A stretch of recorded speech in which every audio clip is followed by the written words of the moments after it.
Thanks to Hartree Burgon Dump for giving of himself in our video department for Bill's birthday today. Friday, we will be doing this show live downtown at Public Auditorium for the NBA crossover events. We will actually be crossing over a couple of those sessions. Those are 4-hour sessions they do down there all day long, Friday, Saturday, Sunday. We gave away a bunch of tickets for them last week. We'll be down there live starting at 2 o'clock. Brought to you by Nissan. So that'll be exciting. We'll have a live Poundcake sports break, which I assume he's already feverishly working on, and a live Bill Squire Friday get down. That's like the culmination of Friday's broadcast. It's exciting just in here in the room on a Friday to get the weekend going with the Bill Squire Friday get down.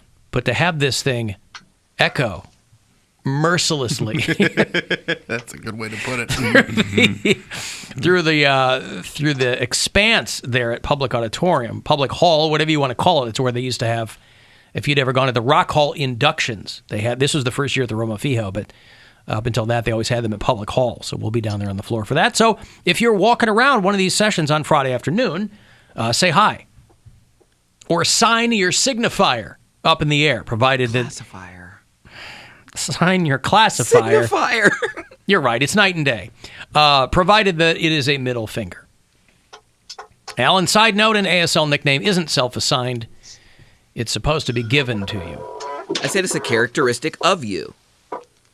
Has Poundcake ever met a deaf person in a gay bar and used sign language? No. I don't think we want to know the sign that he would cast across the room if that were the case. You know, I'm trying to think. I've only met one deaf person out of my sign language class, and she was in high school with us, and she came with an interpreter. But no, I don't come in contact with that many deaf people. I guess we don't run in the same circles. And if it would be cool, though, if you knew what you were doing. Like, you run into somebody and you can start talking to them. The thing is, and what's really sad is the deaf people that do come out in like regular society, like if they are at a bar, they usually have like a hearing aid or I forget what they call it. Cochlear implant? Yeah, sorry. Because it's less work, right? Well, it helps. Yeah, it's a lot better, and you can get around without having an interpreter, and you can at least hear and dance to the music. Right. I suppose. Because normal people, like regular everyday people, don't necessarily know ASL. And I'm sure they get real tired of, asking their one friend who does speak it or does sign it to interpret everything that they're saying, and they feel excluded, and it's really kind of rude, so I understand. Bill, do you want to talk to Mary Santorum? I was wondering where she's been. We haven't talked to her in forever, so absolutely, I'd love Our own to. Mary Santora, Mary Snackmora, is out in Nashville. I'm here. And Mary Santorum will call from time to time. Hello? Hello, Alan. This is Mary Santorum. What's going on? Did you know it's Bill's birthday today? Oh, absolutely. I wanted to call and wish my favorite comic, Bill Squire, a very happy 40th birthday. Happy birthday, Bill. Thank you, Mary Santorum. Where have you been? Bill mentioned we hadn't heard from you in some time. Is everything all right? We're kind of on edge now with the whole Rick thing. We're very much on edge when we don't hear from regular callers. Yes, in case anybody was wondering, I'm not dead. I've just been busy doing a lot of stand-up with my comedic troupe, the Bombers, all right? All right. Bill, I have a present for you that I have to deliver in person. It's in a 6.5-inch long box. Want to guess what's inside? Call you Big Boy? Did you? Yeah, he always calls me Big Boy. Or she always calls me Big Boy. Oh, sorry. She does call him Big Boy. Bill, I'm sure that you share a birthday with the famous actor LeVar Burton, right? Yes. Well, in honor of that, I wrote a birthday parody song to the theme from Reading Rainbow. Would you like an example? I would love an example. Great, excellent. You're going to love this. Are you ready? Yes. Bill Squire is the guy. He is the reason why we celebrate on this date It's William's birthday. Bill can do anything from eating cake to masturbate. It's William's birthday. Bill can go anywhere. We celebrate on this date. It's William's birthday. It's William's birthday. Yay. Wow. Pretty good. I appreciate it. No complaints there, boy. That's, Thank you very much. I it was heartfelt. Yes. It was Accurate? It was accurate. It Right. was faithful to the source material. That's all you can ask in a birthday hymn. Thank you. I appreciate it. I also want to say hello to Mary. Hello, Mary. I love Hi, love you too. you. Mary, me and the Bombers are doing a show in Lyncham, Tennessee this weekend at a little place called Whitey's. You should make it. In Lyncham, Tennessee. Not Lynchburg, where Jack Daniels. I was going to say, isn't that where the Jack Daniels distillery is? Lyncham, Tennessee. All right. What's the place called? It's called Whitey's. I'm not sure why, but the promoter said for some reason no slacks, so we're all wearing jams. Okay. All right. So Whitey's in Lyncham, Tennessee. Right. All right. Well, it's Yeah. probably outside Knoxville or something. Yes. I think it's a suburb of Knoxville, yes. And Yeah. I just want to say happy birthday to Bill, and I thank you for taking my calls and letting me perform my craft. Yeah, of course. Yeah. Again, we hadn't heard from you in a while, so I'm glad that everything's all right. I'm glad you're getting those sweet gigs at Whitey's. Excellent. I'll call in from Morris from time to time so you know that I'm still alive. All right. Thank you. Thanks. Happy birthday, Bill. Thank you, Mary. Happy day, regular day. Just the old, you too, in case you ever have a birthday sometime. Take luck. All right, so there's Mary Santorum. Boy, even though she's not even in the room, you can just tell Mary is just dripping with disdain for Mary It's Santorum. not disdain. You just don't take her seriously as an artist. That's correct. Why is that? You didn't hear the parody song she did? She's a good parody songist, Mm-hmm. but I don't. She. Do I detect a hint of professional jealousy? I think that's what it is. I've been trying to play Whitey's in Lyncham for years now. Lyncham, And Tennessee. they've never gotten back to me. Yeah, well, it's a good hangover there. Okay, listen, it's something to aspire to, right? Yeah. She's you know. Put it on your vision board. I need to make a vision board. That's what. Do it you is. really? You don't have one? No. I literally figured you had one tucked away I somewhere. know you guys pegged me as a vision board chick, like for sure, and I should honestly, but yeah, I don't have. No, we're not saying you should. I'm surprised you don't have surprised one. you don't, I yeah. should. I'm gonna put it. But I also like that you're like, I brought it up and you're like, I should get one of I those. should make a vision board. I should. Just something to look at every day and manifest, you know? Not work hard, not wake up before noon, but when I do wake up at noon, look at my vision board and be like, one day, you know? Hasn't Pinterest replaced the vision board? But I don't even know if Pinterest people still use that. It's still out there. It's still on. I mean, it's still, I don't know if it's still a thing. It's still available to people. It's still a platform. But. So no vision board. No vision board. I think I'm going to I got to write a book Are or you something. manifesting things with that, or are you achieving them? I think you're supposed to put things on your vision board that you want to accomplish or achieve. So when you look at it every day, it's supposed to keep it at the front of your mind. Like, these are the things that you need to focus on, work on, manifest getting for yourself. It's like a visual representation of a to-do list. Well, to-do lists are also visual. Well, but rather That's than just true. like... But it's got pictures. That's what I'm saying. Yeah, rather than a written list, it would be photos and mean- pictures. It's not even really a to-do list, I don't think. I think it's just these things would be cool. Like, it's like a goals. It's a visual representation of a New Year's resolution, maybe. Like, that would be a more accurate thing. Where Okay. It's not like I need to check these items off by this certain time. It's like, hey, this is what I want for the next, 5 years or whatever. Alan, didn't Poundcake once call out a deaf woman at a prize table for trying to be a greedy bitch? Is that a thing? No, that actually did happen. So yes. Yeah, but that just because you're deaf doesn't mean you're not a greedy bitch. She tried to steal, and I Steal? So I will explain this to you because bitch? Now that this is brought up, I'm getting flashbacks. Stephen Canton has a great memory. Yeah, this was a flashback. I was working, for some reason I was working in promotions. I don't remember if I was hired on this show yet or not. But I was working in promotions and I was working Edgewater Live.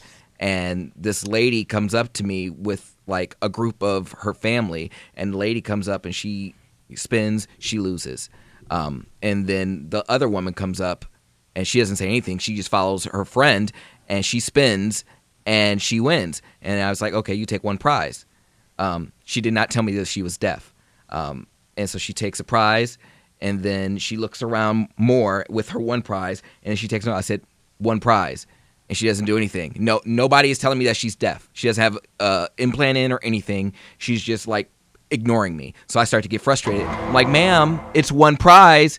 And then she, she starts, like, flailing at me.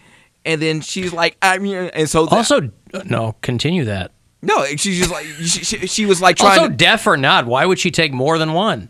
She was trying to play it off like, I didn't know, but like I'm telling you. And then she was like trying to like flailing her arms at me, and she's like, I'm deaf.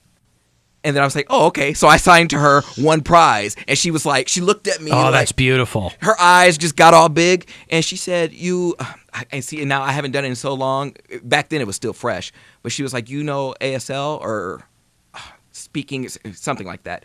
And I said, yes. And she was like, oh. And then she said she nothing. Flipped you off and walked away. She took her one prize and got the hell out of there. What did she take? Because it's not going to be a CD or a DVD. No, you know what we have? Chapstick. Random stuff on prize tables, man. Mission Impossible 5 hair gel. Random stuff at prize tables, but gloves. It had just pissed me off just because hand hats. Yeah. You know what promotions people go through, like just the setup there, and it was really hot, and all the prizes laid out on the table to look beautiful, the beautiful display. Yes. And she just came through and just was like pick it as she wanted. Like, and Edgewater Live, you're getting all the townies coming over there too. Man. So. And so she just walked away, and I just felt so accomplished. I was just like, not on my watch, bitch. Like, wow. I was like so happy. This is the prize police. I felt like that's his job. I took 3 years of ASL just to put that bitch in her place. Trying to steal. We never should have moved him out of promotions. He would have been a pit bull out right, there. Because then he's wouldn't work here anymore. Yeah, right. I would have been. Yeah, but he would have been in his element. Screaming at people, screaming at deaf people for taking one. Well, you know, I'm being facetious, but hand screaming. Forget that. She was trying to steal, and she was trying to just get off on the fact, like, oh, I'm sorry, I didn't hear you. Like, so you followed everybody else when they won. I have the hardest time not just giving everything to the first person. Just be like, there, have all the stuff. It's all. So every subsequent person, they're like, what happened? First guy got lucky. Yeah, well, he got really lucky. No, people, people love in promotions. prize. People do not like, and they have the nerve to say it's rigged. This was back in the day where nothing was digital. I'm like, sir, you really think I'm weighting the? It wasn't scale, it was a wheel. You really think I'm weighting the wheel? Like, well, my son, he has a really great hand. He plays baseball all the time. Oh, God. I'm like, stop it, sir. You're not sir, setting a good example. It's not my life goal to deprive you of Murder, She Wrote Season 3, all right? Believe it or not. It's the tactic of, I'll just be annoying so you give me something to go away. I'm like, sir, here's, you want Charlie Murphy? Go see Charlie Murphy. Here's Charlie Murphy tickets. Leave. Like, that's an actual prize, though. It was a prize. You're supposed to give him, like, chapstick or something. No, it was, but the tickets were for that night. Like, sir, you're going to need this chapstick when you kiss my ass. And then he walks away. Yeah, it's always tickets for that night, and it's whatever. If we're in Cleveland, it's at Blossom. In Canton, yeah, exactly. Like the Canton Palace Theater. It starts in 20 minutes. I remember I remember there was Charlie Murphy tickets because the one lady came up. She's like, "Oh, I'm gonna miss my work banquet, but I'm gonna go see Charlie Murphy." And I was like, "You go, bitch. You go see Charlie Murphy." I'm gonna miss my work banquet. Yeah, there was a work banquet for that some must make reason. make her coworkers feel great. For a minute now. How long is he? He died, what, 5 or 6 years ago? Charlie Murphy? Yeah. I remember it was those tickets, so it had to be. This was. He died in 2017. It was probably like 2016, 2017. Well, no. 5 years this April. If I was doing promotions, then that was like 2015. Yeah. So like 2015 this was. Yeah. Oh, Charlie Murphy. Charlie Murphy. That was a guy who, when you saw him and he was really thin, you were like, oh, no. Because he had leukemia. That's how he died. But has anybody gone to Chet Hanks' new YouTube channel? Oh, no. Oh, he's so sexy. And I hate him. Ugh, I hate him. Chet Hanks started a new YouTube channel because he goes, here, I can be more real than I am on Instagram, which I don't know what the hell that means. Whatever platform you're on, who cares? You can't be as real on Instagram as you're going to be on YouTube. I mean, whatever. He's trying to get people to come over to YouTube. And his first video, which is unnecessarily long, is him talking about how everybody asks him what it's like to be Tom Hanks' kid. The question I get asked all the time, what's it like? Here's the anecdote. The number one question I've always got is, what is it like, what was it like growing up as Tom Hanks' son? And it's an interesting answer. The most memorable time I was asked that question was when I was 14 years old. Me and my family were invited to the White House. This is when George... First off, thank God he's not doing that dopey Jamaican patois. Jamaican accent. Booyah shaka! Yeah, right. Thank God he's just being Chet Hanks.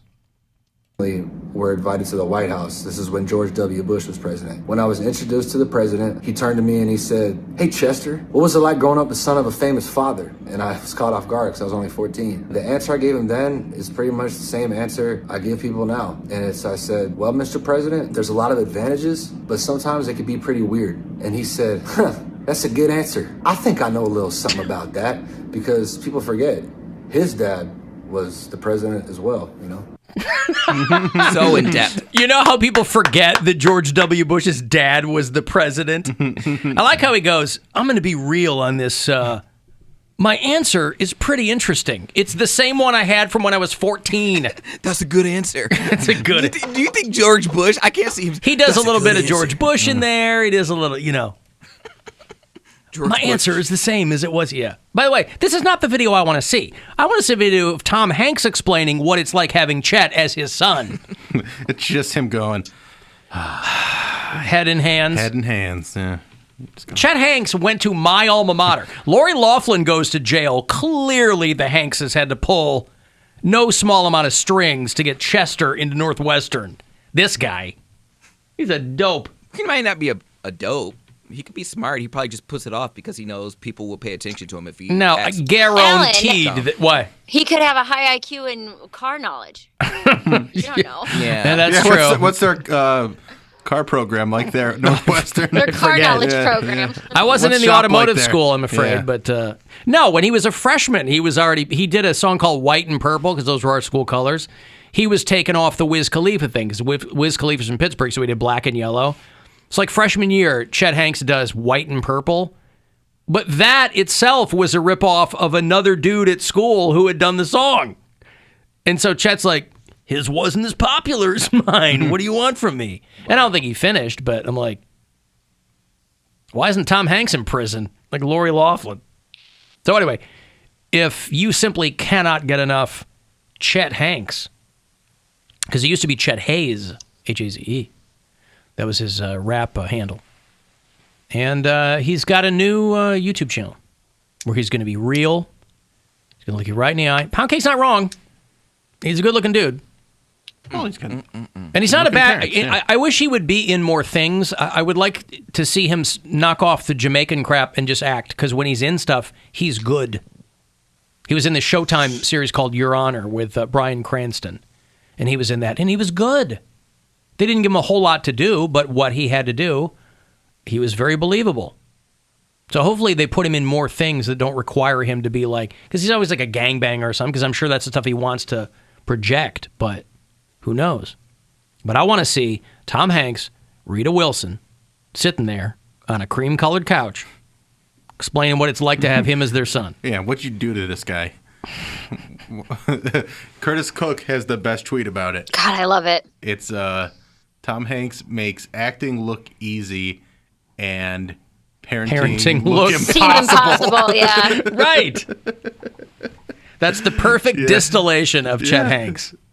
That's right. Okay, I'm going to take a break here. You want to get the last word in for anything? You can shoot me a text, 35192. Next chance to grab some money is on the way, too. Another $1,000.